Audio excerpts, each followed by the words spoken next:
The sun was setting over the mountains when Samantha Reeves got the call. She was sitting on her porch drinking coffee and watching the colors change in the sky. 5 years had passed since she had flown a ship. 5 years of quiet life after, being the best pilot Earth had ever known. Her phone buzzed on the small wooden table. She looked at it and saw a name she had not seen in a long time. Olivia Cortez, Director of Earth Space Command. "This is Reeves," Samantha answered, her voice calm but curious. "We need you back," Olivia said. "No hello, no small talk, just business as always." Samantha took a slow sip of her coffee. "I'm retired, Olivia, you know that. This is different. Something has happened, something big. I can't talk about it on the phone. I need you to come in." Samantha looked at the mountains, the peace she had found here. She had promised herself never to go back. After 27 dangerous missions, she had earned her rest. "Why me?" she asked. "Because no one else can do what needs to be done," Olivia said. "A car will pick you up in 30 minutes. The call ended. Samantha sat still for a moment, then stood up and went inside. In her bedroom, she opened the closet and pushed aside her regular clothes. At the back was a black flight suit, still clean and ready. Her fingers touched the material and memories rushed back. The feeling of flying faster than anyone else. The danger. The thrill. Exactly 30 minutes later, a black car pulled up to her house. She got in without a word, carrying only a small bag with basic things she might need. 3 hours later, she walked into the underground base of Earth Space Command. The guards nodded to her with respect. Everyone knew who she was. Samantha Ace Reeves, the pilot who had done the impossible, again and again. Olivia was waiting in her office. She looked older, more tired than Samantha remembered. On her desk was a tablet showing strange patterns. "Thank you for coming," Olivia said. "I'm not saying yes to anything yet," Samantha replied, sitting down. "What's this about?" Olivia pushed the tablet toward her. 3 days ago, our deep space monitors picked up a signal. It's not from any known source. It's not human. Samantha picked up the tablet. On the screen were waves of light and sound that moved in patterns she had never seen before. Aliens? Yes.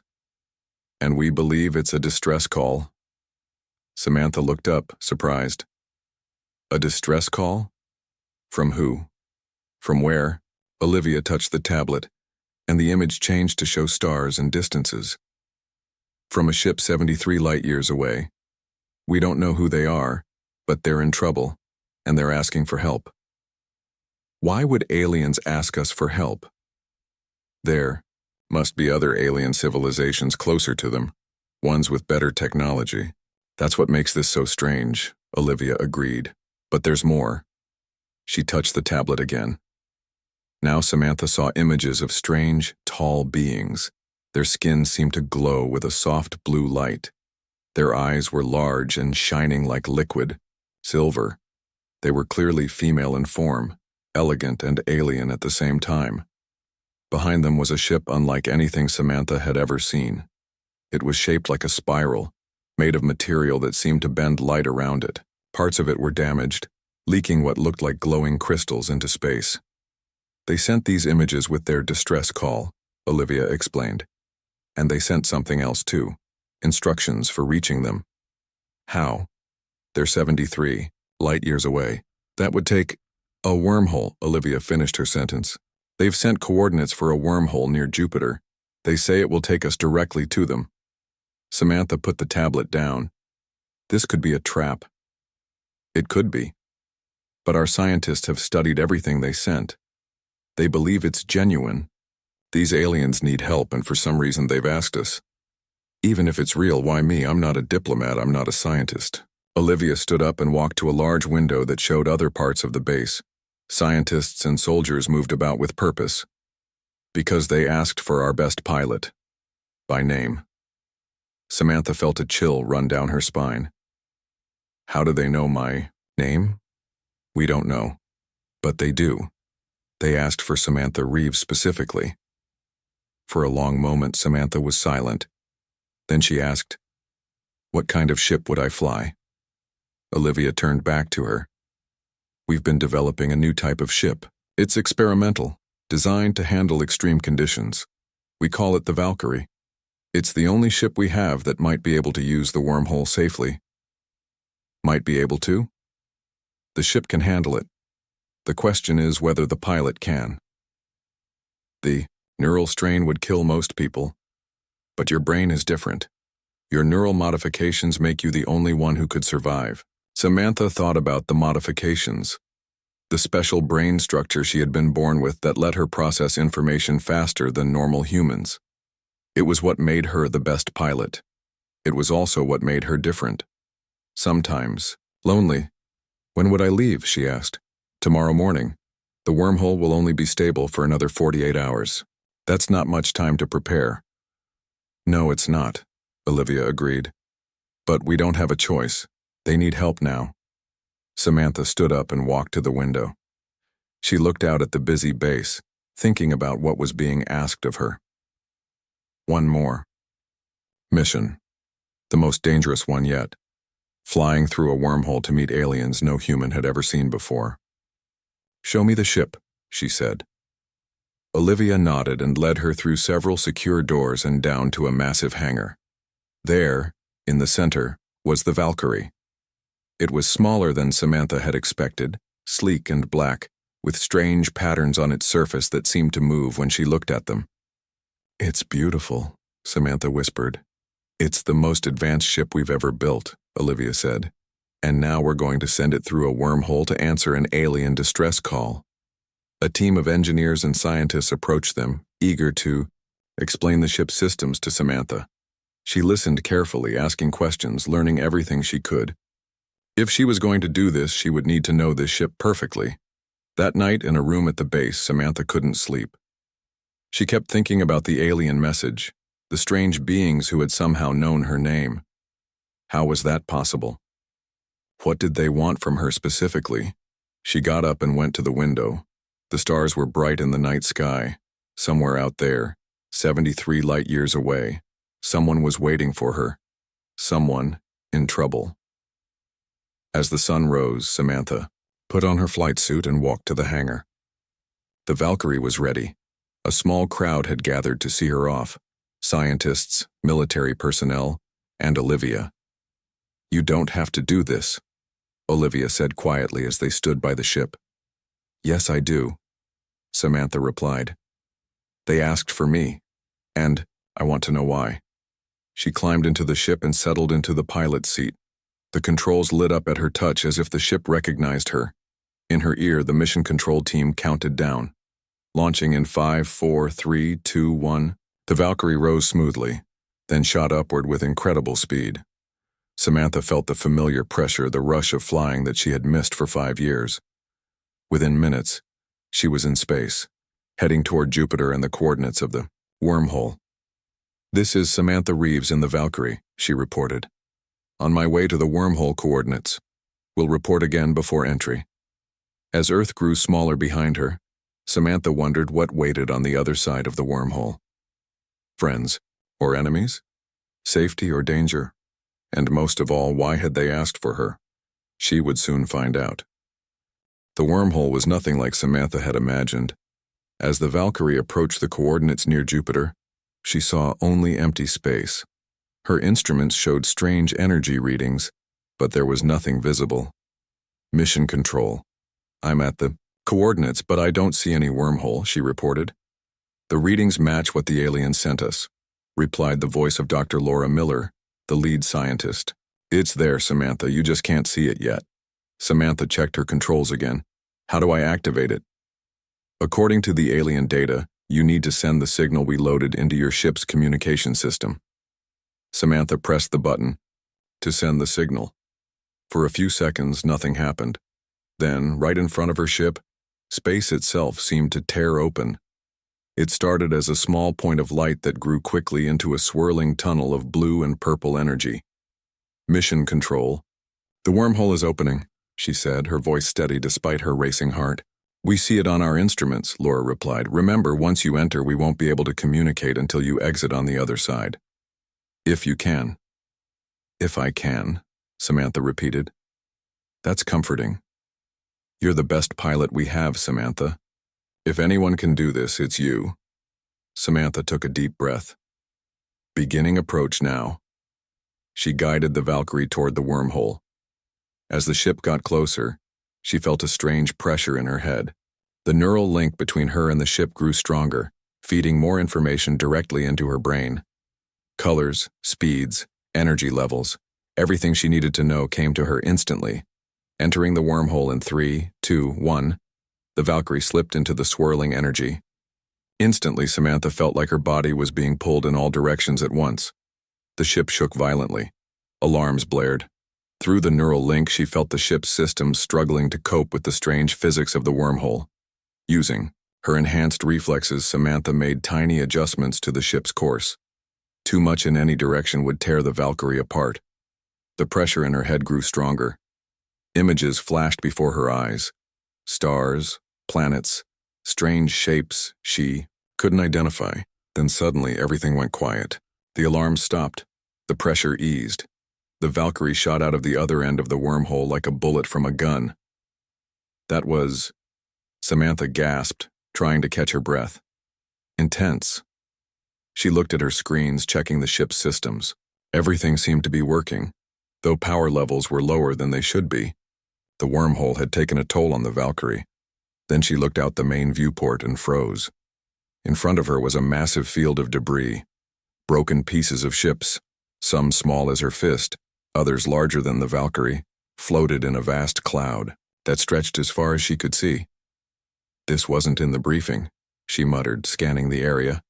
Her sensors detected different types of materials and technologies in the debris. These weren't all from the same fleet or even the same civilization. It looked like dozens of different ships had been destroyed here. Carefully, Samantha guided the Valkyrie through the debris field. She needed to find the alien ship that had sent the distress call. Her scanners searched for the spiral shape she had seen in the images. After nearly an hour of careful navigation, she saw something moving behind a large, broken piece of what might have once been an engine. She adjusted course to get a better look. There it was, the alien ship. It was even more beautiful than in the images. A vast spiral of what looked like glass or crystal, but she knew it had to be something stronger. Parts of the outer spiral were damaged, with cracks running through them. Strange, glowing particles leaked from these cracks into space. As she got closer, she saw the true size of the alien vessel. It was at least 20 times larger than the biggest Earth ship. The Valkyrie looked tiny next to it. Hello? Samantha sent a message on all frequencies. This is Samantha Reeves from Earth responding to your distress call. For a moment there was no response. Then her communication system came alive with a voice that sounded almost human, but with strange musical tones behind it. Pilot Samantha Reeves, you have come. We feared you would not make it through the wormhole. I almost didn't, Samantha replied honestly. Where should I dock my ship? Follow the lights, the voice said. On the surface of the spiral ship, a series of soft blue lights began to glow, creating a path that led to what looked like an opening in the side of the vessel. Samantha followed the lights carefully. As she got closer to the opening, she saw it wasn't really a door or a hangar as she understood them. Instead, the material of the ship itself seemed to be moving, spiraling open to create a space for the Valkyrie to enter. She guided her ship inside slowly. The interior was a vast space, much larger than she had expected, filled with the same soft blue-violet light she had seen in the images. The Valkyrie settled gently onto what seemed to be a landing platform. Samantha ran a quick check of the outside atmosphere. It contained oxygen, but also other gases she didn't recognize. She would need her helmet. She put on her helmet, checked the seal, and opened the Valkyrie's hatch. Carefully, she climbed down the short ladder to the floor of the alien hangar. The material under her feet felt solid but slightly yielding, like walking on very firm moss. The walls of the hangar seemed to shift subtly, as if they were breathing. Then she saw them. 3 figures approaching from across the hangar. They matched the beings from the images, tall, slender, with luminescent blue-silver skin that seemed to glow from within. They wore what looked like fitted suits made of a flowing metallic material that moved with them like water. As they got closer, Samantha could see their faces better. They were beautiful in a strange, alien way. Their eyes were large and entirely silver, reflecting the light like mirrors. They had no visible hair, but patterns of brighter light moved across their skin like slow-moving electricity. The one in the center, slightly taller than the others, stopped a few meters from Samantha and raised a hand in greeting. "I am Admiral Lyra," she said, her voice the same one Samantha had heard over the communication system. "Thank you for answering our call when others would not." Samantha was surprised to hear perfect English. "You speak my language?" "We learned it from your broadcasts," Lyra explained. "We have been observing Earth for some time." That was unsettling news, but Samantha kept her expression neutral. "Others refused to help you?" Lyra's face showed an emotion Samantha couldn't quite read. "They feared what hunts us. Perhaps they were wise." "What hunts you?" Samantha asked. "We will explain everything," Lyra said. "But first, let me introduce Navigator Selene and Chief Engineer Astrid." The other two aliens nodded to Samantha. Selene was slightly shorter than Lyra, with patterns of light that moved more quickly across her skin.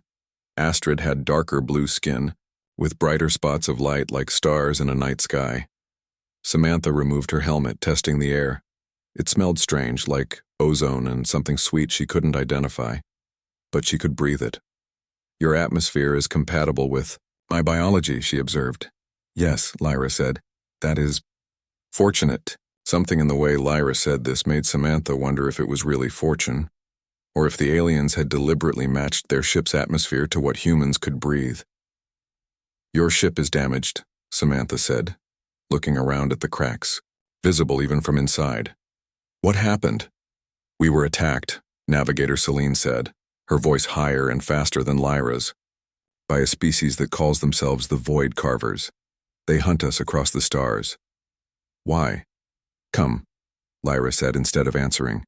"We will show you our ship, the Luminari, and explain why we called for you specifically." The three aliens turned and began walking. Samantha followed, noticing how gracefully they moved, almost as if they were floating slightly above the floor. As they walked, Samantha saw that the corridors of the ship seemed to change shape as they passed through them. Walls moved, doorways appeared and disappeared. It was disorienting. "Your ship, it's alive?" she asked. "In a way," Chief Engineer Astrid replied, her voice deeper and more melodious than the others. "It is a blend of technology and biology. It grows and heals and changes according to our needs." They entered a large circular room with what looked like control panels around the edges. In the center was a swirling column of light that reached from floor to ceiling. "This is our command center," Lyra explained. "From here we control the Luminari's systems." Samantha looked at the strange controls. There were no buttons or screens as she understood them. Instead, the panels were covered with shifting patterns of light that the aliens touched and manipulated with their fingers. "You said you would explain why you called for me specifically," Samantha reminded them. The three aliens exchanged looks. Then Lyra nodded to Astrid, who stepped forward. "You have unique neural patterns," Astrid said, "different from other humans. This allows you to process information faster, to connect with machines more deeply." Samantha was surprised. "How do you know about my neural patterns?" "We have been monitoring Earth's communications. We know you are called ACE because of your flying skills. We know you have completed 27 missions that were considered impossible. We know your brain works differently than other humans." "But why does that matter to you?" Samantha pressed. Lyra stepped closer to Samantha, her silver eyes reflecting Samantha's own face back at her. Astrid led Samantha through corridors that seemed to shift and change as they moved. They arrived at a large circular chamber with several smaller vessels inside.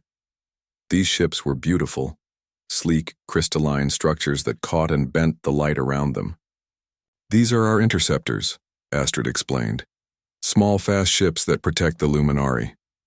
Samantha walked around one of the interceptors, studying its strange design. It had no visible cockpit, no obvious controls. "How do you fly it?" she asked. "With your mind," Astrid said.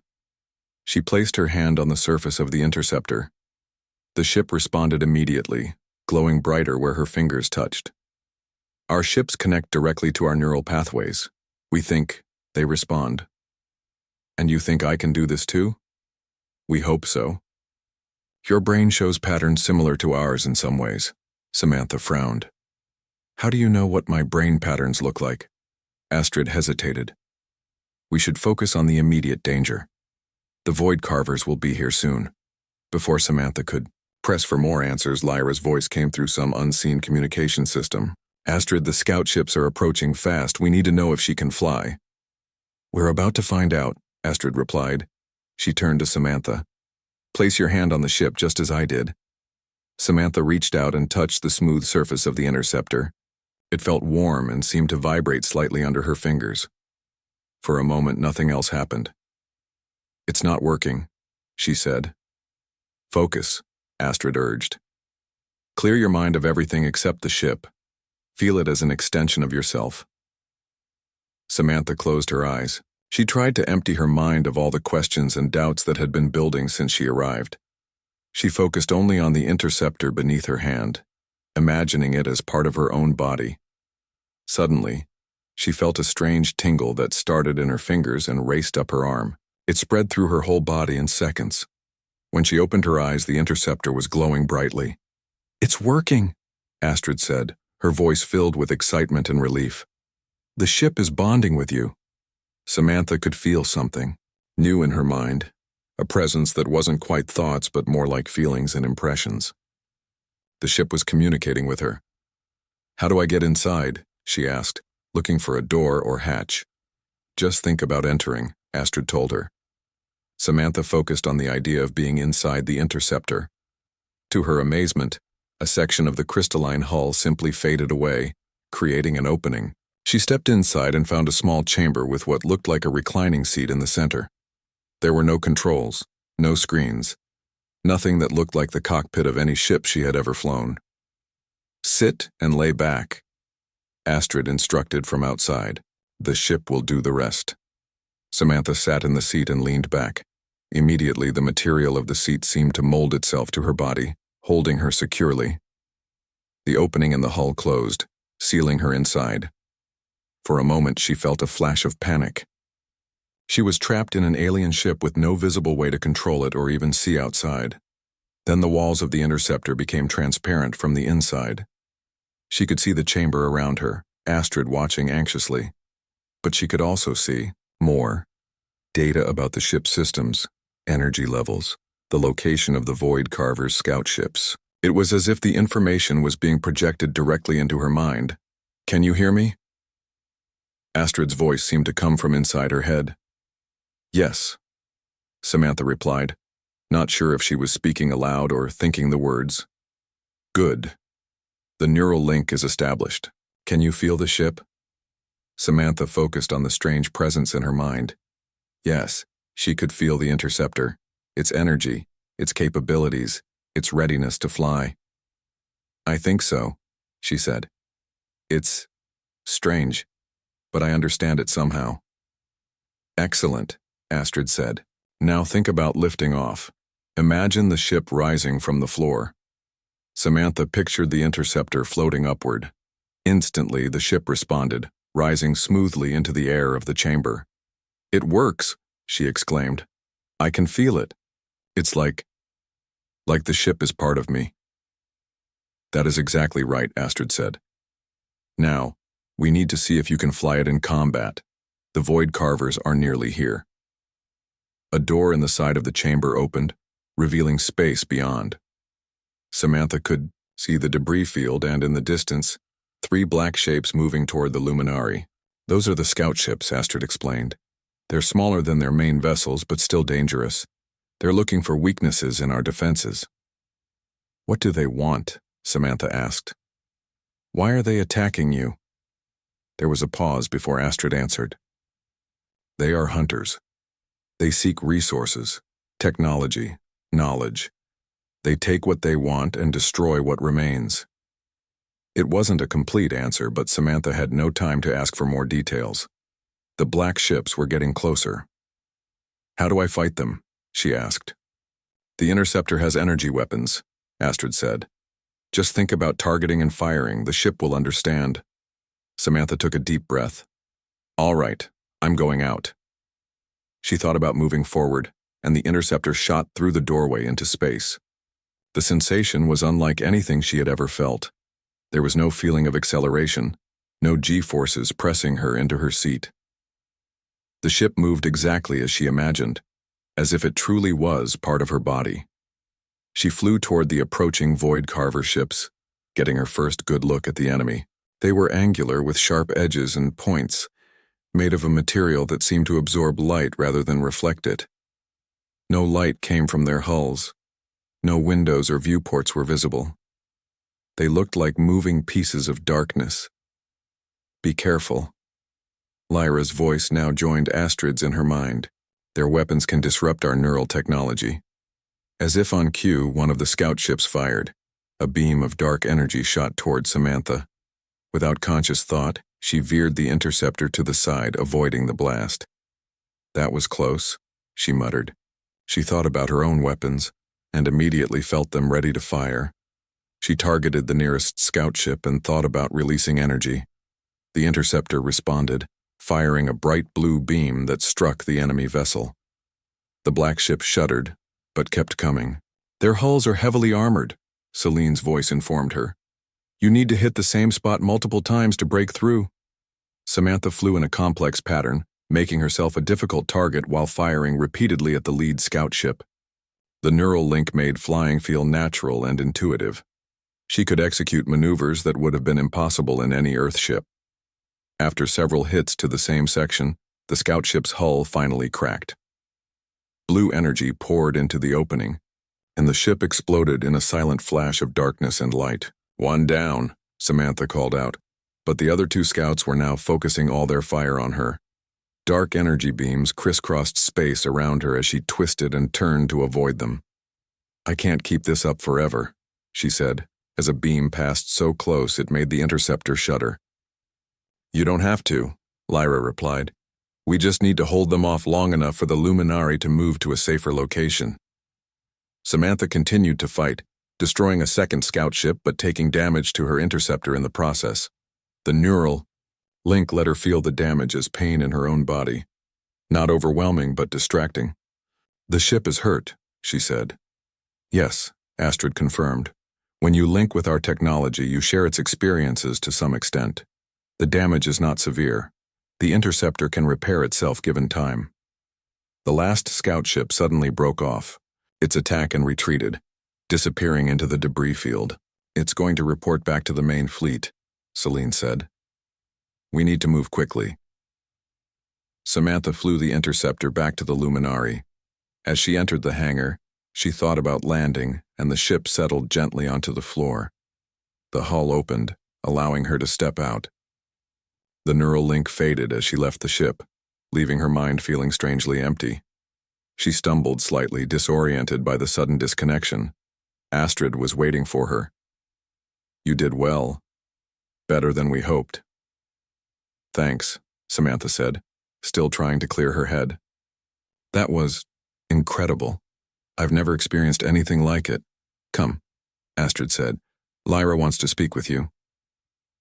They returned to the command center where Lyra and Celine were working at the control panels. The swirling column of light now showed the Luminary moving away from the debris field toward what looked like a dense cloud of gas and dust. "We're heading for a nebula," Lyra explained when she saw Samantha. "We can hide there for a time while we make repairs." "You fought well," Celine added. "You saved us from the scouts." "For now," Samantha said. "But you said there's a main fleet coming." "How many ships?" "Dozens," Lyra answered grimly. "Too many for one pilot to fight, even one as skilled as you?" Samantha looked around the command center. "Where is the rest of your crew? Surely you have more people who can help?" The three aliens exchanged looks. Finally, Lyra spoke. "Our full crew numbered over 200. Most were killed in the initial attack by the Void Carvers. Only 30 of us survived, and none of the survivors are pilots. Our pilots require special abilities. Abilities that I apparently have, Samantha said.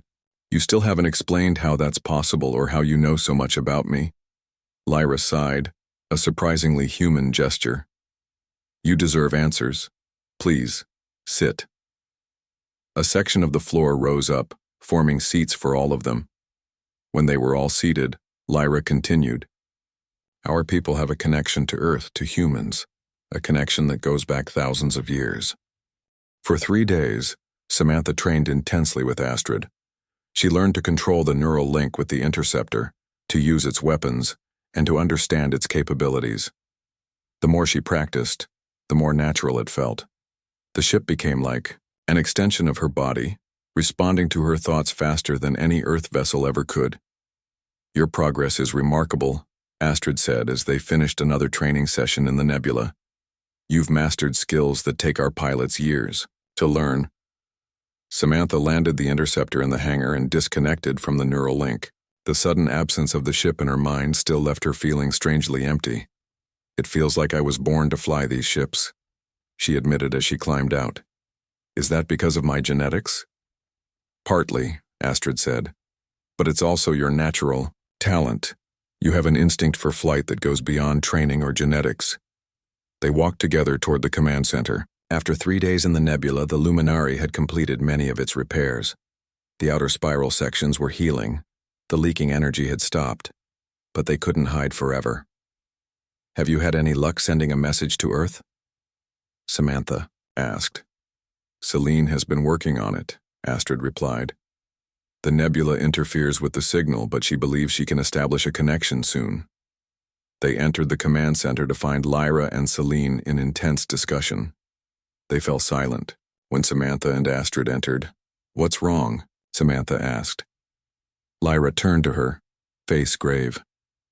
Our sensors have detected Void Carver ships. They've found us. How many? 5 heavy cruisers, Selena reported. Not scouts this time, full battleships. Samantha felt her heart sink. 1 interceptor. Against 5 cruisers, those aren't good odds. We've repaired 2 more interceptors, Astrid said, but without pilots. Could you fly them remotely? Samantha suggested. Or use some kind of automated system? Lyra shook her head. Our ships require the neural link to function at full capacity. Without it, they're at less than half their potential. Then I'll have to make it count, Samantha said. When will they reach us? 2 hours, Celine answered. They're moving cautiously through the nebula. That gives us time to prepare, Samantha turned to Astrid. I want to examine the cruiser's specifications. Know your enemy, right? Astrid nodded and led her to a smaller room off the command center. Here the walls displayed images and data about the Void Carver ships. Their cruisers are much larger than the scouts you fought, Astrid explained. Heavily armored with multiple weapon systems. Samantha studied the images carefully. The cruisers maintained the same angular, light-absorbing design as the scouts, but on a much larger scale. Each one looked about the size of a small Earth city. What are their weaknesses, she asked. They have energy nodes here, here, and here. Astrid pointed to specific points on the image. If you can hit all 3 on the same ship, it will cause a cascade failure.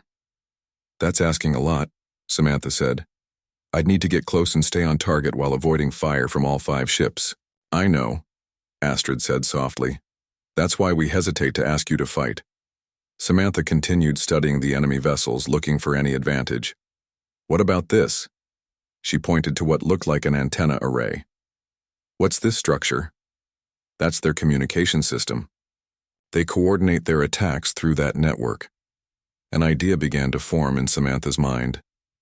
If I could disrupt their communications, could we slip away while they're confused? Possibly, Astrid said, considering.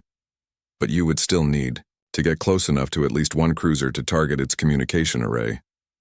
Better odds than trying to destroy all 5, Samantha pointed out. They returned to the command center to share the plan with Lyra and Celine.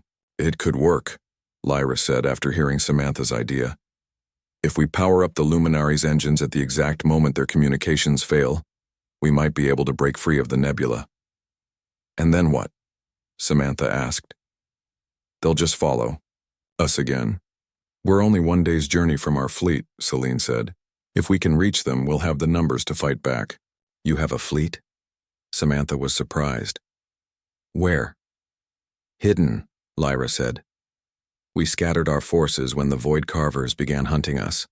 The Luminary was separated during an attack and has been trying to rejoin the others ever since. So we just need to buy enough time to escape the nebula and reach your fleet, Samantha summarized. I can do that. It will be dangerous, Lyra warned. If you're captured, I won't be, Samantha said with more confidence than she felt. Now, let's work out the details. For the next hour, they planned the mission carefully. Samantha would target the lead cruiser's communication array. The moment it was disabled, the Luminary would power up and make a run for the edge of the nebula.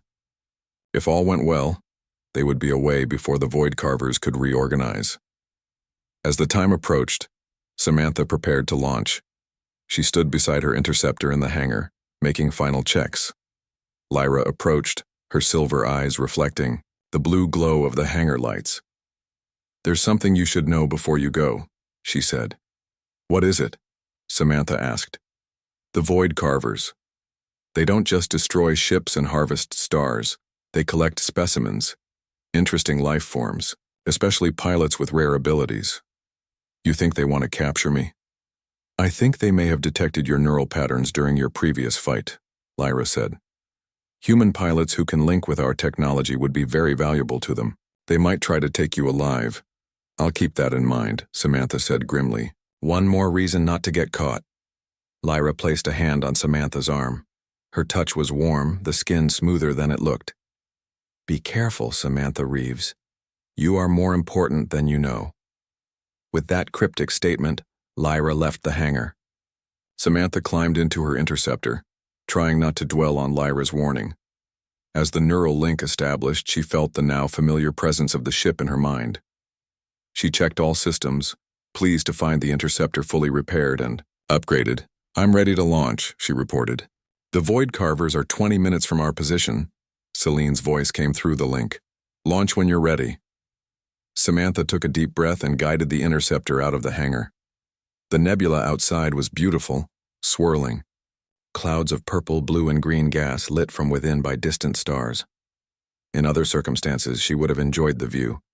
She flew cautiously through the nebula, using its dense clouds for cover. The interceptor's sensors were adjusted to detect the unique energy signature of the Void Carver ships. After 15 minutes of careful flying, she got her first reading. The 5 cruisers were moving in formation, scanning methodically through the nebula.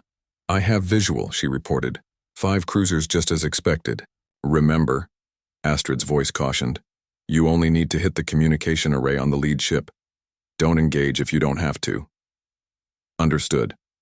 Samantha maneuvered the interceptor closer, using the nebula clouds for cover. The lead cruiser was massive, at least 1 kilometer long, its black hull seeming to create a void in the colorful nebula. She studied its structure, locating the communication array on the upper section. To hit it, she would need to get close, very close. Carefully, she moved her interceptor into position. She was now less than 1 kilometer from the lead cruiser, hidden in a particularly dense cloud of gas. So far, they hadn't detected her. In position, she whispered. Ready to strike on your mark. Wait for it, Lyra's voice came through. We need to time this perfectly. Samantha waited, watching as the cruisers continued their slow search. They were getting closer to the Luminary's position. Now, Lyra commanded. Samantha shot out from the cover of the nebula cloud, pushing the interceptor to its maximum speed. She focused all her attention on the communication array, ignoring everything else. For 3 precious seconds, the Void Carvers didn't react. Then alarms blared in Samantha's mind as the cruisers detected her and began to turn their weapons. She was too close and moving too fast for them to target her effectively. Dark energy beams cut through the nebula around her, but none found their mark. The communication array was right in front of her now. She fired the interceptor's weapons, blue energy lancing out to strike the black structure. The array exploded in a shower of dark fragments. Immediately, the cruiser's coordinated movement faltered. "Direct hit," she called out.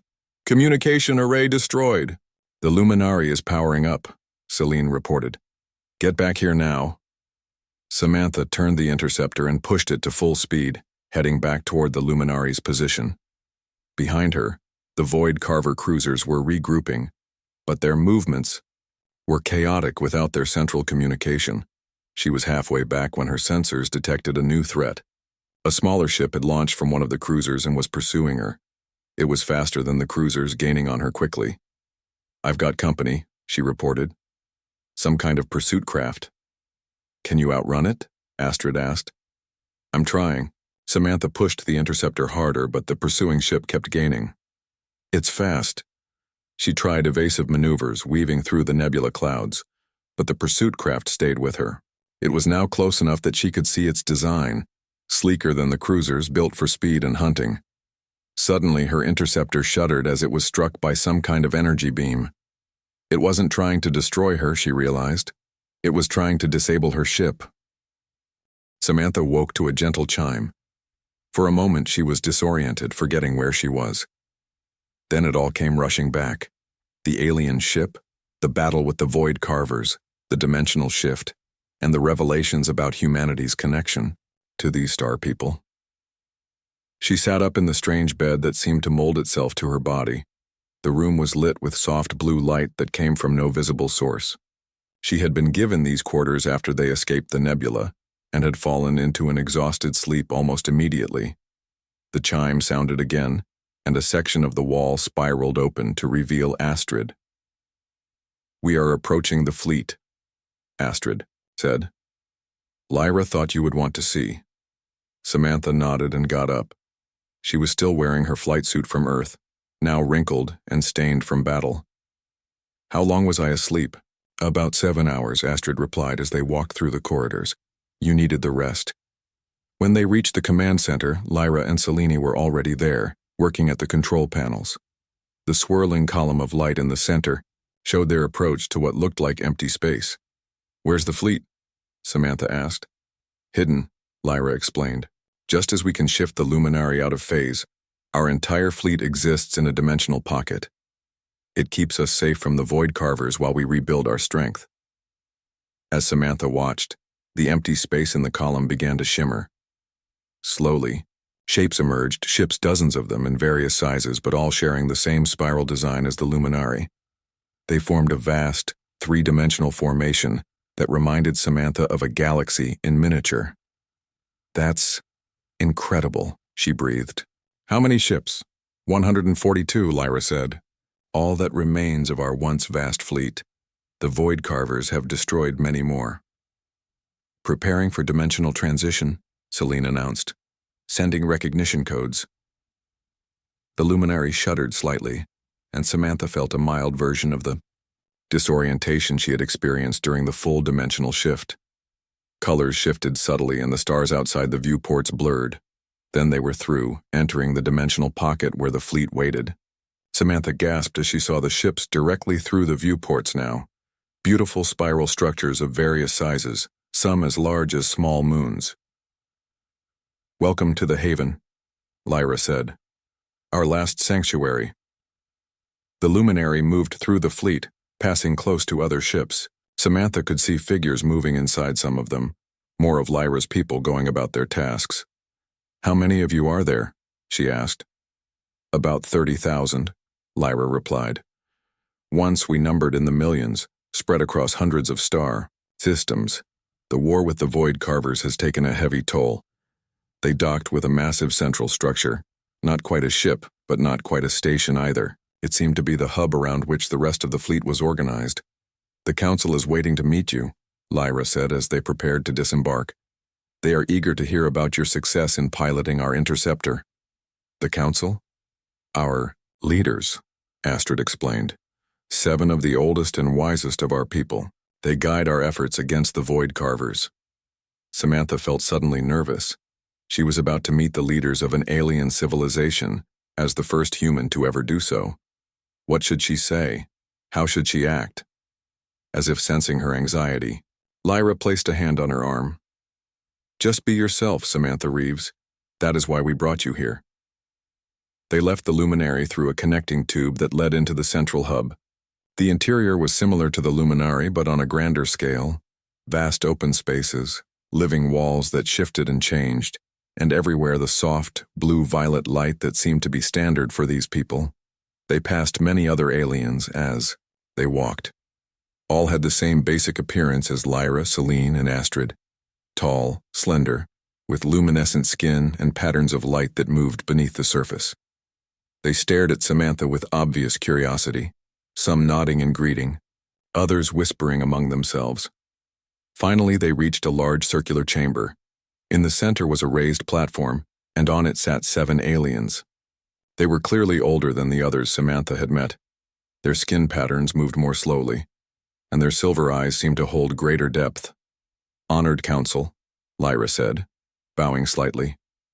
I present Samantha Reeves of Earth, who answered our call for help and successfully piloted one of our interceptors against the Void Carvers. The 7 council members studied Samantha intently. Then one of them, whose skin had a deeper blue tone than the others, spoke. Welcome, Samantha Reeves, of Earth. I am Elder Vega, head of the council. We have heard much about your bravery and skill. Thank you, Samantha replied, unsure of the proper protocol. I was just doing what needed to be done. Modesty, another council member said. A trait we share with humans. Please, approach, Elder Vega invited. Samantha walked forward until she stood before the raised platform. Up close, she could see that the council members were indeed very old, their features more defined, their movements more deliberate. Lyra has reported on your successful neural link with our interceptor, Elder Vega said. This confirms what we have long believed, that some humans retain the genetic compatibility with our technology. She also says you fought well against the Void Carvers, added another council member, that you destroyed one of their scout ships and damaged a pursuit craft. I did what I could, Samantha said, but I have questions. Many questions. Of course you do, Elder Vega nodded, and we will answer them. But first, we must discuss the matter of Earth's involvement in our war. Samantha tensed. I can't speak for all of Earth. I'm just one pilot. We understand, Elder Vega assured her. But you are the bridge between our peoples, the first to cross the gap of 50,000 years. Lyra showed me your history, Samantha said. How some of your people stayed on Earth long ago, how our species diverged. But that doesn't mean Earth will join your war. The war will come to Earth, whether humans choose to join it or not, said a council member with patterns of light that pulsed rapidly across her skin. The Void Carvers have already charted your solar system. It is only a matter of time before they come to harvest your sun. Samantha felt a chill at these words. How much time? The council members exchanged looks. 10 of your Earth years, Elder Vega finally said. Perhaps less. 10 years? Samantha was shocked. That's not much time. No, Elder Vega agreed. It is not, which is why we must act now, together. What exactly are you proposing? Samantha asked. An alliance, Elder Vega said simply. We need pilots with the genetic ability to neural link with our ships. Earth needs our technology and knowledge to defend against the Void Carvers.